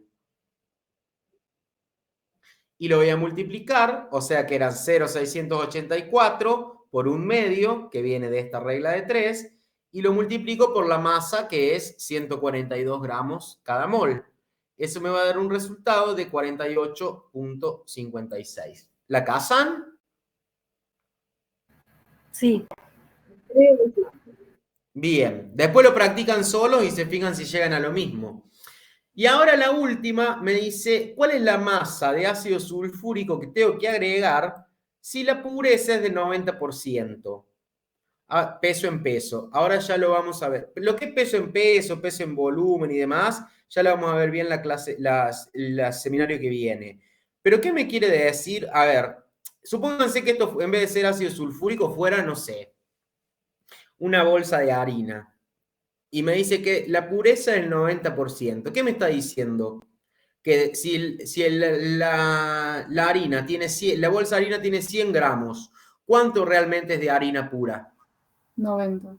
90, ¿sí? El 90%, cada 100 gramos van a ser 90. Entonces lo que me está diciendo es que aquel ácido que yo estaba poniéndole al cloruro de sodio para que reaccionara con esos 40 gramos o con esos 0,684 moles, ¿sí? No era totalmente puro. Y eso es algo que nos va a pasar a menudo en el laboratorio. Imagínense que ustedes van a hacer un experimento en el laboratorio y agarran una botella de ácido, por ejemplo, el ácido clorhídrico casi siempre viene con un nivel de pureza del 37%. A ver, si ustedes acá no lo tenían en cuenta, bueno, más o menos, o sea, van a errarle, pero no por tanto, porque en vez de ser el 100 es el 90. Pero imagínense que el ácido clorhídrico tiene una pureza del 37%. Es mucho menos de la mitad, ¿no es cierto? Claro. sí, sí. Entonces, yo voy a estar teniendo en cuenta que reaccionan los moles, la masa, lo que sea, y voy a estar teniendo en cuenta algo que es totalmente erróneo, ¿no es cierto? Entonces, vamos a ver que la pureza de un reactivo siempre, siempre hay que tenerla en cuenta. En este caso, dice que esa pureza era del 90%. ¿Y cómo la puedo tener en cuenta? ¿Cómo lo puedo recalcular? Yo ya hice el cálculo como si esto hubiera sido que se hubiera reaccionado todo, ¿no es cierto? Sí. En el inciso A. Mm. Pero me dice que la pureza es del 90%. Entonces, ¿qué se imaginan que tienen que hacer? Y sería otra regla de 3. Otra regla de 3. ¿Cómo va a ser esa regla de 3? Y si el 100% es 33,51, ¿cuánto es el 90? Ajá. Pero en realidad yo lo plantearía al revés, ¿no? Porque lo que reaccionó es lo que yo tengo. O sea, para que sea si no es totalmente puro, voy a necesitar más. ¿Me entendés? Imagínate que estás haciendo la torta y la harina que vos encontraste era 90% puro. Entonces, para que la torta se haga, ¿qué vas a hacer? Y no es toda la harina que yo necesito. Claro, le agregas más. Le tengo que agregar más. Ujú. Sí. Entonces, ahí tengan cuidado con eso. Lo que yo estoy hablando es el 90%, que es la pureza de mi reactivo. Entonces, yo voy a tener que recalcular. Ustedes siempre... Sí, ¿alguien me habló? Ustedes siempre piensen que el número que les da cuando lo recalculan va a tener que ser más grande cuando hablamos de pureza, porque eso no estaba totalmente puro. Acuérdense de la harina. Debe tener que agregar más. ¿Me explico? Porque eso que yo le estoy agregando, en realidad no es todo. Tiene agua, tiene algo que no es lo que tienen que reaccionar. ¿Me explico? Claro, nunca puede ser más de lo que tenés. No te escucho, perdón. Que lo que quiere decir es que ese 33,51 no puede ser nunca el 100%. Claro, no es el 100%. Yo le voy a tener que poner un poco más, porque de ese poco más que yo le pongo, tiene que reaccionar eso. ¿Me explico? Claro. Ya lo vamos a ver que esto va a aparecer como una constante siempre. Una constante, no una constante, un valor constante, sino como algo que se va a repetir siempre. Y cuando recalculo, fíjense, está bien, es más grande. Como ese ácido me tiene que reaccionar 33,51, pero no está puro, le voy a tener que poner alrededor de 37,23 gramos para que de ahí sí el 90% va a ser lo que yo necesito que reaccione. ¿Se entiende? Sí. Sí. Sí, no los noto muy convencidos. Cami, ¿ahí cómo va el chat? No, sí, no hay nada en el chat. Bueno, ya vamos a ver, esto va a aparecer en muchos ejercicios y ahí le van a ir surgiendo las dudas. A grosso modo, ¿entienden lo que hicimos? ¿Cómo fuimos relacionando? ¿Qué es estequiometría? Entonces, relacionar los números que van adelante con moles, con masa, con lo que sea que me pidan, pero para eso, ¿qué tengo que haber hecho primero siempre? Con la reacción. Saber escribirla, que es lo que vimos en la primera clase, y saber balancearla, que es lo que vimos la segunda semana. ¿Se dan cuenta que esto siempre vamos como tomando lo que vimos? No es que lo vamos poniendo como en un cajoncito y decimos, bueno, ya está, ya sé nombrar, ya sé escribir. No. Todo lo vamos a ir, es como que es una disciplina que vamos usando todo lo que fuimos aprendiendo, ¿sí? Bien, balance de ecuaciones. Es un poco un resumen de lo que vimos recién. Para trabajar en forma correcta, toda ecuación química debe estar ajustada o igualada, balanceada, como quieran llamarle. Tengo que tener el mismo número de átomos de cada elemento a ambos lados de la flecha, es decir, del lado de los reactivos y del lado de los productos. Entonces se utilizan los coeficientes estequiométricos. ¿Cuáles eran los coeficientes estequiométricos acá que yo usé? Los dos. 2 para el cloruro de sodio, 1 para el ácido sulfúrico, 1 para el sulfato de sodio y 2 para el ácido clorhídrico. Cada uno de esos es su coeficiente estequiométrico, ¿sí? Sí. Bien. Fíjense, acá tienen otra reacción y lo que les puse acá es como que se lo puse con los dibujitos y eso, lo saqué de un libro, para que se entienda bien la diferencia que el subíndice que yo tengo, tanto por ejemplo acá en el metano, o en el oxígeno, o en el dióxido de carbono, o en el agua, esos se acuerdan que yo no los puedo andar tocando. Cuando yo balanceo, puedo tocar lo que va adelante, ¿sí? Yo no puedo andar modificando los subíndices porque, ¿qué me dice el subíndice de una molécula? Perdón. La proporción en la que los átomos se unen para formar la molécula, ¿sí? Entonces, todo lo que ustedes balanceen es con los coeficientes estequiométricos que van adelante. ¿Esta reacción cuál es? ¿De qué tipo es esta reacción? Es la reacción de combustión del metano. Me da dióxido de carbono y agua. Acá, ¿qué le podría poner? La flechita para arriba. El dióxido de carbono es un gas.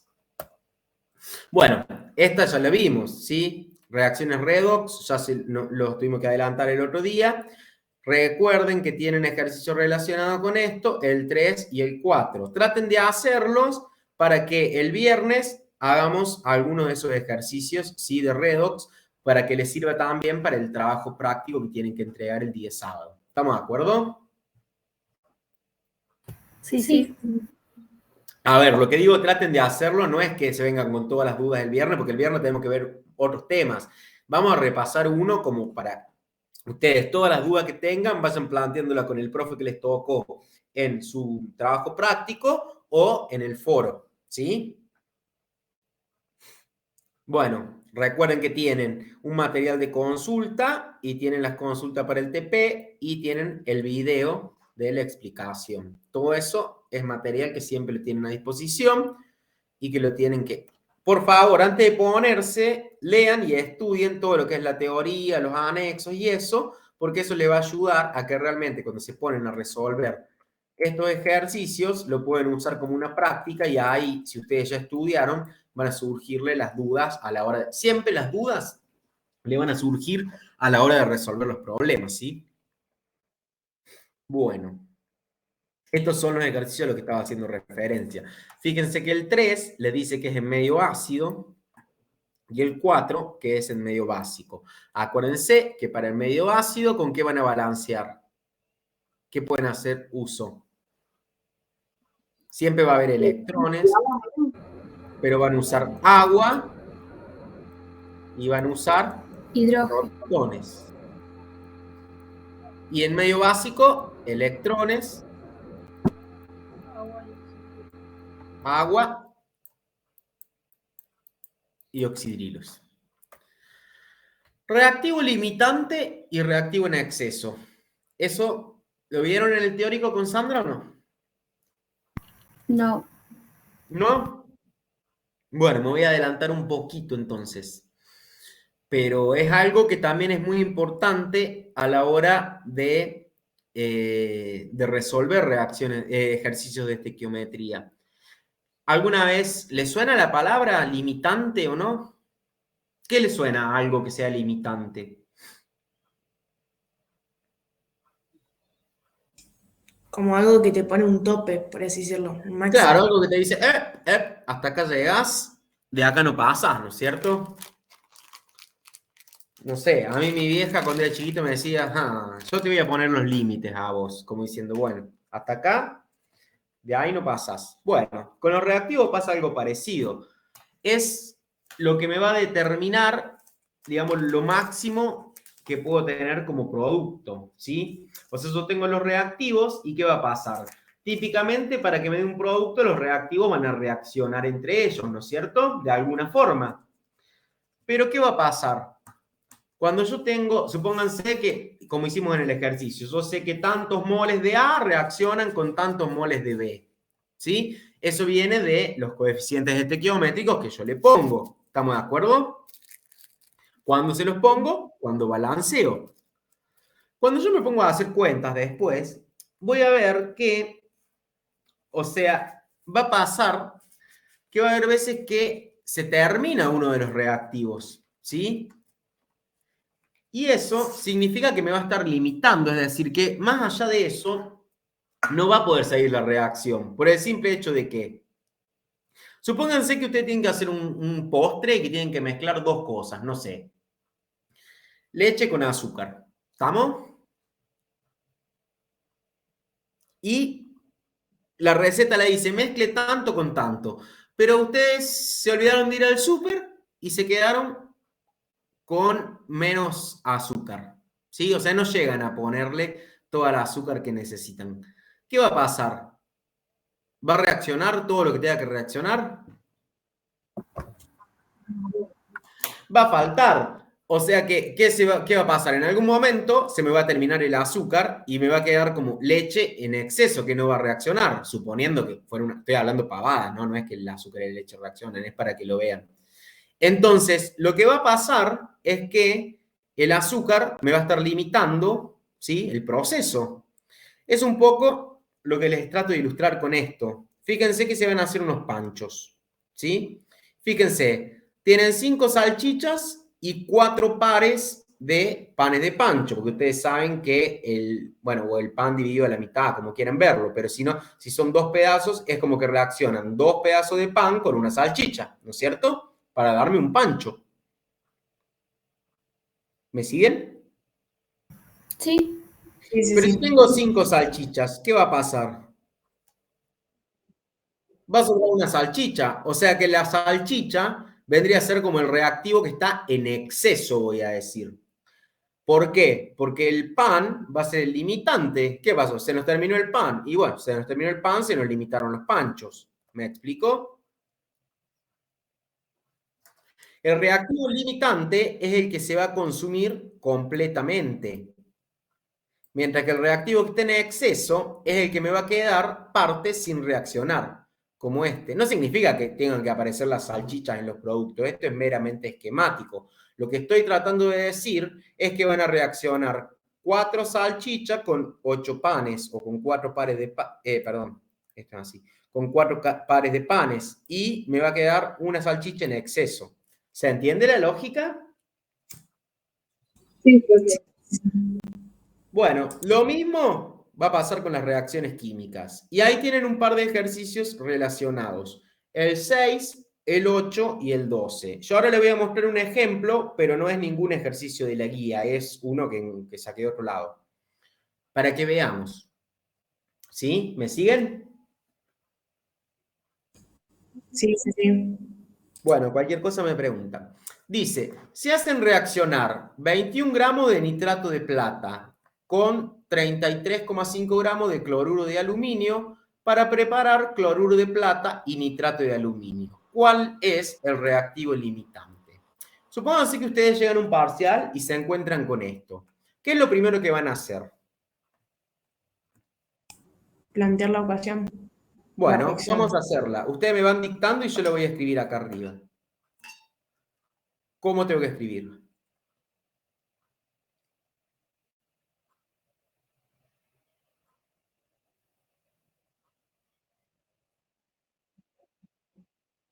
Bueno, pero díganme cómo es la fórmula del nitrato de plata. Es el catión plata, el anión nitrato, ese es el nitrato de plata, más cloruro de aluminio. ¿Cómo lo escribo? AL y CL. 3. No sé. AL2. A ver, acá tenemos todo Vamos a pensar. ¿Con qué número de oxidación actúa el aluminio? Más 3. ¿Y el cloro? Menos 1. Entonces, ¿cuánto tengo que poner de cloro? 3. 3. Es el tricloruro de aluminio, que se le puede llamar cloruro de aluminio porque es la única combinación posible. ¿Y qué me da?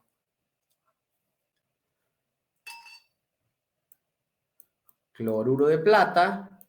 ¿Cuántos cloros?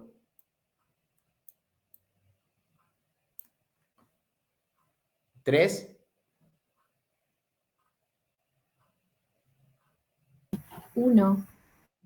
1, porque la plata es un catión que lleva solo una carga positiva. Más nitrato de aluminio.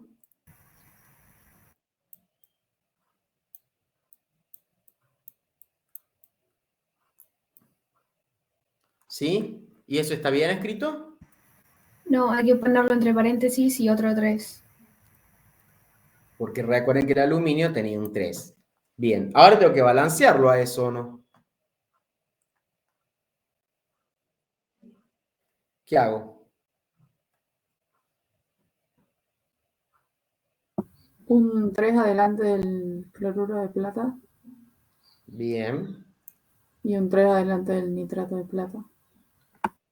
Chequeemos. ¿Cuántas plata tengo de los reactivos? 3. ¿Y en los productos? 3. ¿Cuántos cloruros tengo en el lado de los reactivos? 3. ¿Y en los productos? 3. ¿Cuántos nitrógenos tengo del lado de los reactivos? 3. ¿Y de los productos? 3. ¿Y cuántos oxígenos tengo del lado de los reactivos? 9. 9. ¿Y de los productos? 9. Entonces, ahora yo voy a poder hacer todos los cálculos que quiera porque ya lo tengo con los coeficientes estequiométricos respectivos. ¿Me siguen? Sí. Bien. Fíjense que es lo mismo que tengo acá. ¿Sí? Bueno, simplemente están cambiado el orden de los productos. Y yo tengo, en realidad, cuál es la masa del nitrato de plata que yo pongo y la masa del cloruro de aluminio. Los únicos datos que tengo. Y lo que me pregunta es cuál es el reactivo limitante. ¿Qué voy a hacer primero con las masas para calcular los reactivos limitantes? Yo sé que la reacción, ¿cómo es la relación entre uno y otro reactivo? 3-1. 3 a 1. Pero yo eso lo tengo en ¿qué? 3 ¿qué? A 1. 3 moles a 1, ¿no es cierto? Recuérdense que siempre hablamos de moles. Sí. Entonces, ¿qué voy a tener que hacer con las masas? Pasar los moles. Tal cual. Fíjense, yo sé que la masa molar del nitrato de plata es alrededor de 169,9 y la del cloruro de aluminio es 133,5. Eso es lo que yo tengo acá, chequenlo después ustedes cuando lo hagan. ¿Y cómo lo paso a moles?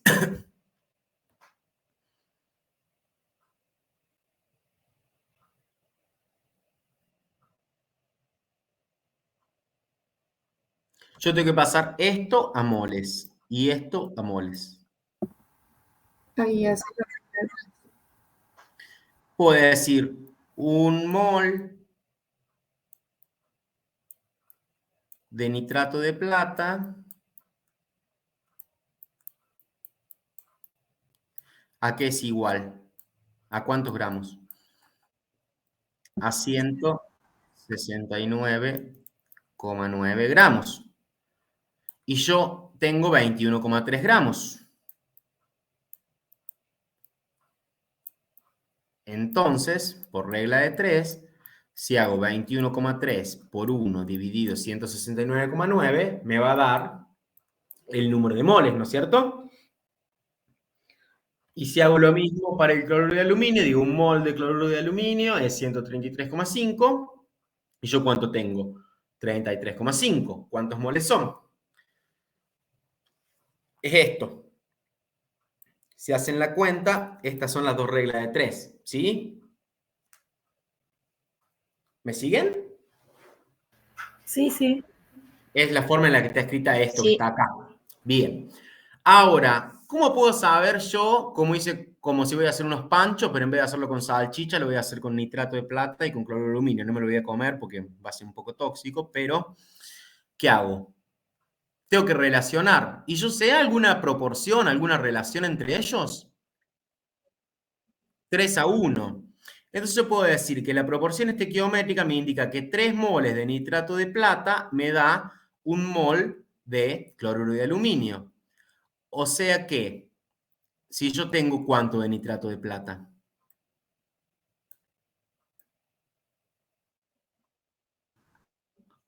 Tengo que saber cuál es la relación. ¿Me explico? ¿Es otra regla de 3 o no? ¿Lo podrías volver a explicar, profe, que se me cortó un poquito? ¿En qué parte te parece? Antes de la proporción estequiométrica, me quedé ahí. Acá simplemente lo que hago es resolver esta regla de 3. Fíjate, 21,3 por 1 dividido 169. Y lo que calculo son los moles que corresponden a la masa que me dice el problema.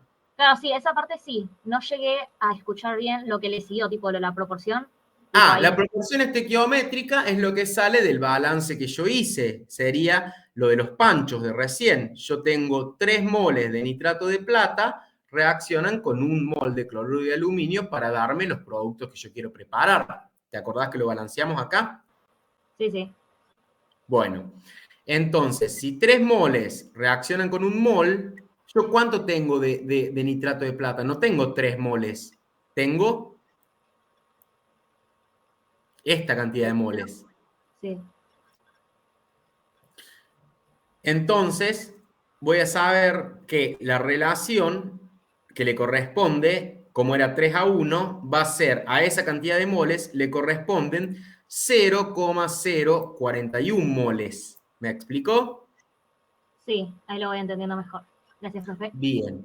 Lo que yo había calculado de cuántos moles es lo que yo ponía, imagínense que esto es lo que yo tengo para preparar los panchos, era 0,25. ¿Pero qué me dice? ¿Que van a reaccionar 0,25 o va a reaccionar otra cantidad? No, va a reaccionar 0,041. Como esa cantidad va a ser menor, ¿qué quiere decir? ¿Que cuál es? ¿Este va a ser el reactivo limitante? No, porque de este me va a terminar sobrando. ¿Me explico? Este número es más chico que lo que yo tengo.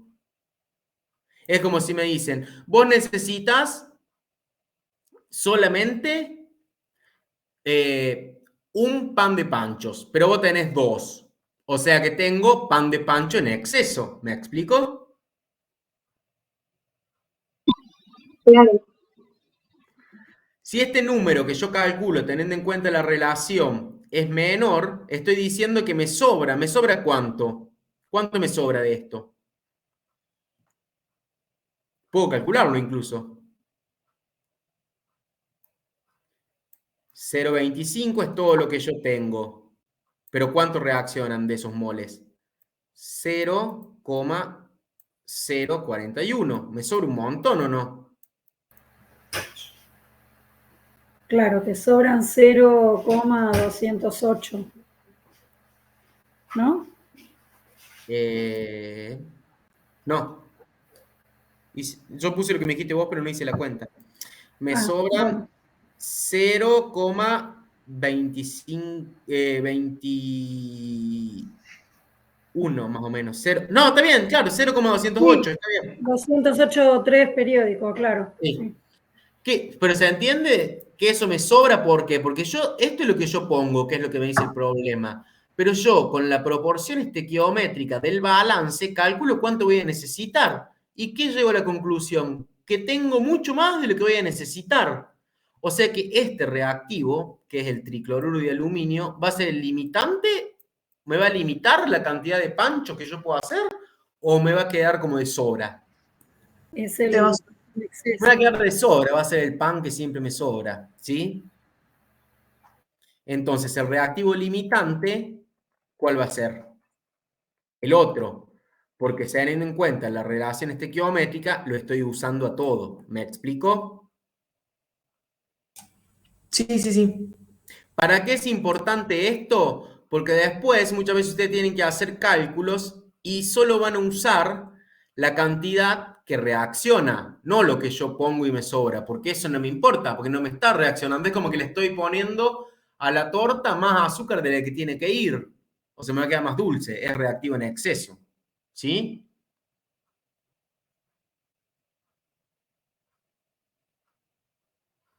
Eso es lo que tienen que pensar a la hora de ver lo que es el reactivo limitante. Igual va a aparecer esto y lo vamos a seguir viendo, ¿sí? Pero quería que se vayan hoy con la idea. No sé cuánto tiempo me queda un ratito más todavía, ¿no?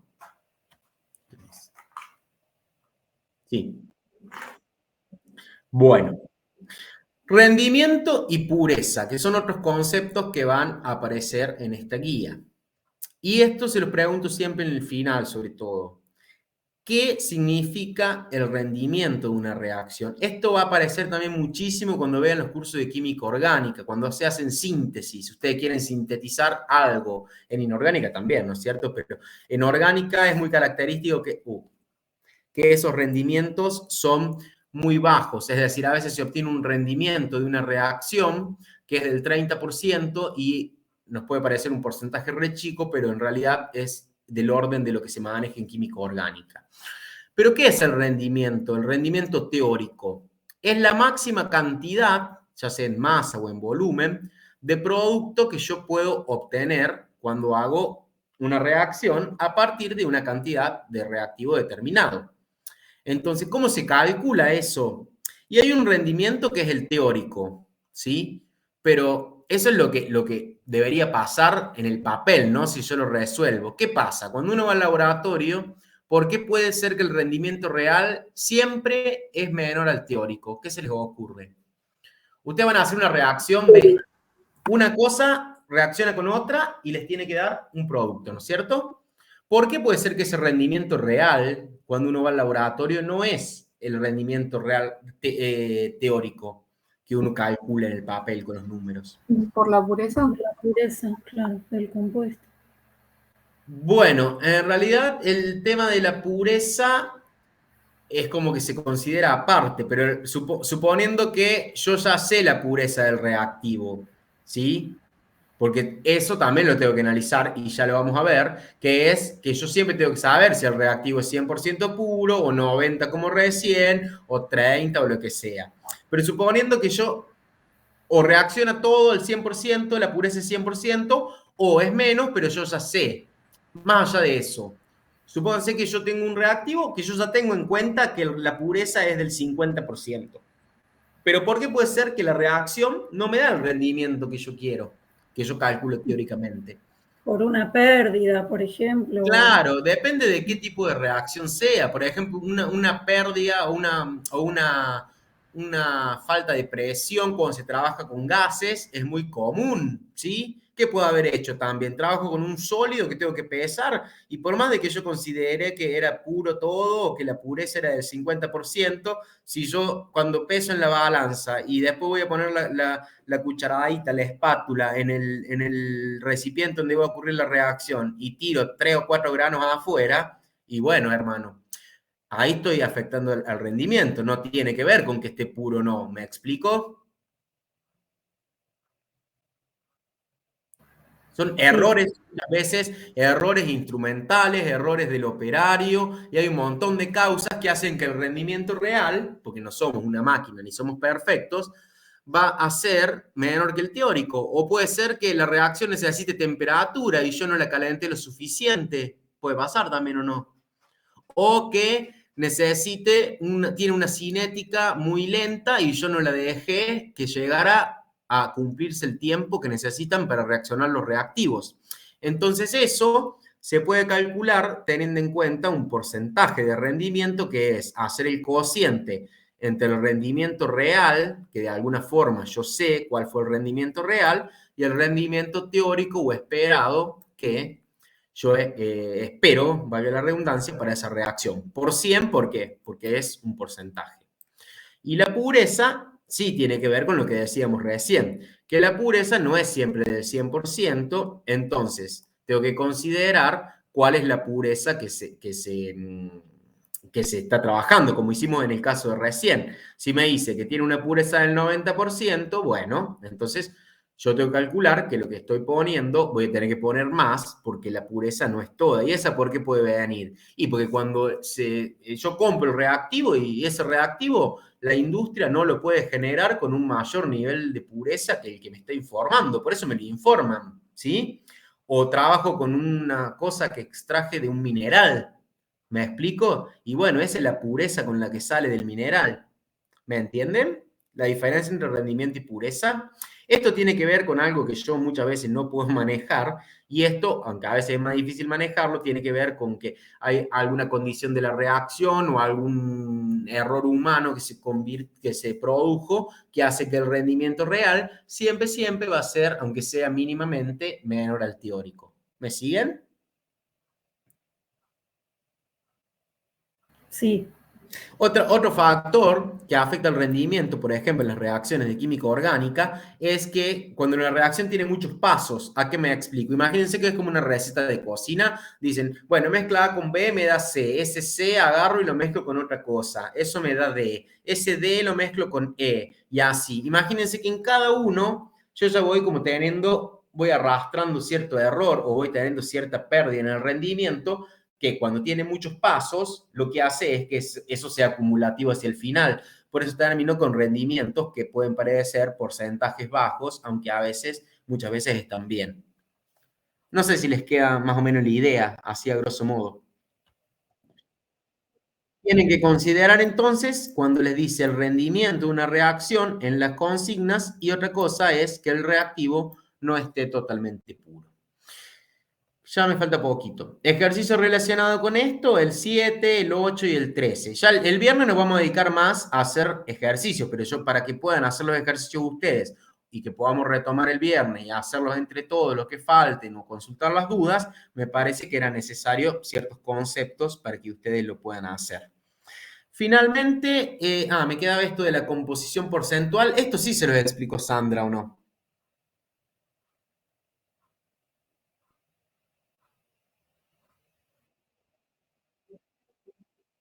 Sí, lo voy a pasar un poco más rápido porque sé que tiene que ver, por ejemplo, con el ejercicio 14 y acá les dejo un link que si quieren se los puedo copiar en el chat para practicar este tipo de cosas.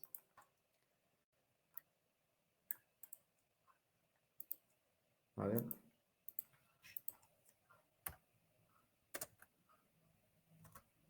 Ahí está.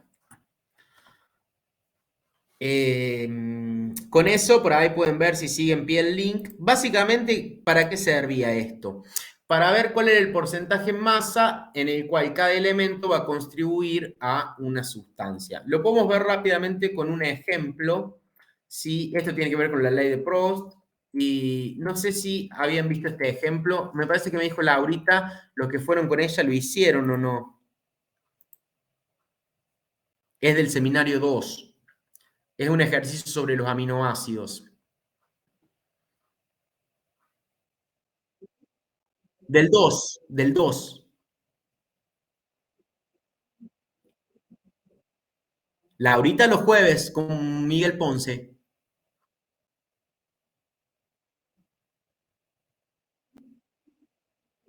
Ah, bueno, le entendí mal. Lo voy a explicar un poco rápidamente.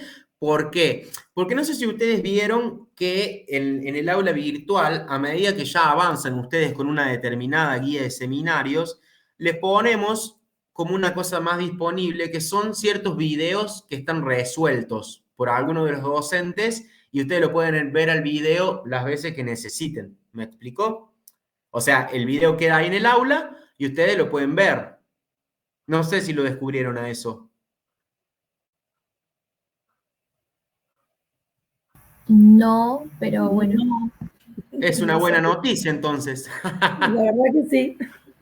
A ver, no se confíen, no están resueltos todos los ejercicios de los seminarios, pero en algunos seminarios hay más, en otros hay menos, y ahí dice, supónganse, ejercicio tanto, o sea, ¿vieron que en cada seminario tienen la guía y el foro de consultas?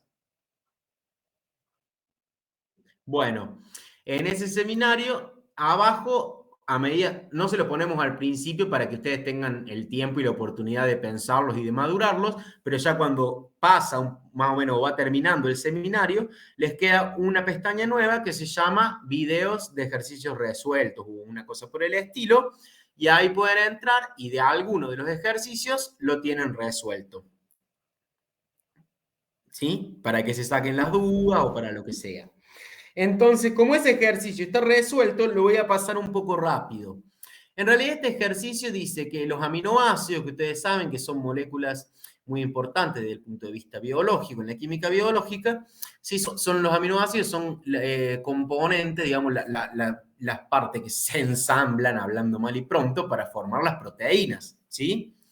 Bien. Pero eso lo van a ver después en orgánica y en biológica, por ahora no nos preocupamos, simplemente lo vamos a usar para decir que la glicina, que es uno de ellos, está compuesto por hidrógeno, carbono, nitrógeno y oxígeno. No les dice en qué proporciones se unen, pero lo que sí sabemos es que tiene estos 4 átomos, que son básicamente carbono, hidrógeno y nitrógeno y oxígeno, y a veces azufre, lo que aparecen en química orgánica, ¿sí?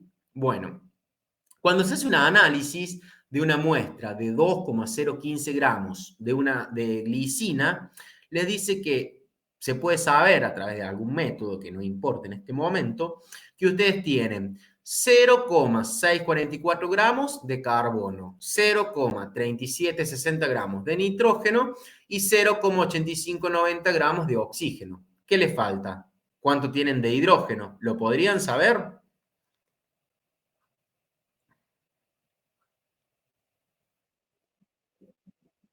No, la masa, el valor de masa.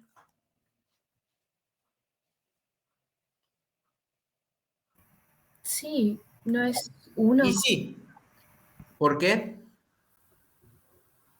No, no le podés restar al total ese. Exacto, son 4 elementos lo que tiene acá. Y ustedes saben cuánto tienen de 3 y saben el total. O sea que por diferencia van a saber cuánto tienen de hidrógeno. ¿Eso es lo que decís? Sí. ¿Todos me siguen? Sí. Bien. O sea que en masa yo ya sé cuánto tengo de cada uno. Entonces me pide que determine cuál es la composición centesimal. ¿Cómo lo voy a encarar? Yo sé que tengo esos 4 elementos formando la molécula del aminoácido. ¿Estamos? Sí. Bien. El 2,05 es el 100%, porque es lo que me dice que es el total de la muestra, de lo que yo tengo. Y con cada uno de ellos, no miren esta parte porque me equivoqué en la animación, con cada uno de ellos pueden calcular esa masa, cuánto es de ese 2,05%. ¿Estamos de acuerdo? Con regla de 3. Digo, si el 2,05 es el 100%, yo quiero saber qué porcentaje de carbono tengo. Y bueno, ¿cuánta masa de carbono tiene usted? 0,644. La multiplico por 100 y la divido por el total y me va a dar que tengo un 31,9%. ¿Me siguen? Sí. Sí. Lo mismo con el nitrógeno y lo mismo con el oxígeno y con el hidrógeno. Esto es lo que le debería haber dado de la diferencia de restar 2,015 menos todo lo que son los otros 3 elementos. ¿Sí? Les da eso. Si ustedes suman estos 4, les tiene que dar 2,015. Si no, está mal. Y de cada uno pueden calcular el porcentaje. Ahora bien, ¿cómo puedo saber yo cuánto? ¿Cómo? ¿Cómo puedo saber yo cuántos moles tengo de cada uno? Y lo divido, ¿por qué? Por el peso atómico de cada uno. El carbono pesa 12, el nitrógeno pesa 14, el oxígeno pesa 16 y el hidrógeno pesa 1. Si yo divido eso por cada uno, esto tiene que ver con los UMA que le explicaba Sandra y toda la cuestión, si yo divido me va a dar el número de moles de cada uno. Ahora, esa es la composición, ¿no es cierto?, centesimal de cada elemento en la glicina y estos son los moles. Ahora, ¿cómo puedo saber yo, para sacar la fórmula molecular, que coincide con la fórmula mínima? ¿A qué se refiere eso? Que supónganse que ustedes tuvieran una molécula que es carbono, nitrógeno y oxígeno, que no es la glicina, y tienen 2 carbonos, 2 nitrógenos, 4 oxígenos. Esa es la fórmula molecular, pero ¿es la fórmula mínima? No. ¿Cuál sería la fórmula mínima? Carbono, Claro. nitrógeno, oxígeno. Sería lo que sale de que me queden los mínimos común múltiplos, ¿no es cierto? ¿Se acuerdan? El mínimo común múltiplo que nos enseñaron en el primario, bueno, para algo servía. Entonces, ahí ya no lo puedo reducir más. Esa sería la fórmula mínima. Para ver cuál es la fórmula molecular primero y ver si coincide, como en este caso, con la mínima o no, lo que se hace es, una vez que ustedes calculan todos los moles de cada elemento, eso ya se los debe haber dicho Sandra, porque yo estuve chusmeando la teoría y lo vi, y si no lo pueden repasar en este video, tienen que dividir por el número menor de moles que aparezca. ¿Quién es el que tiene menos moles en todos estos?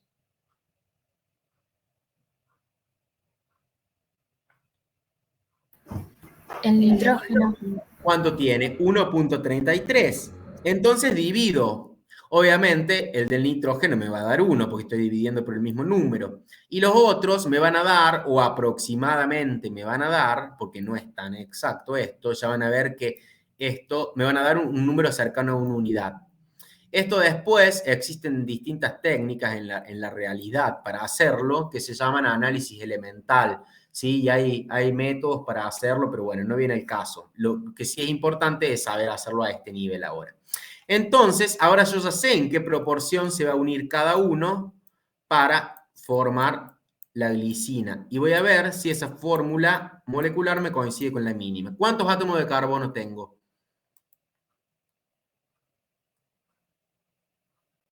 2.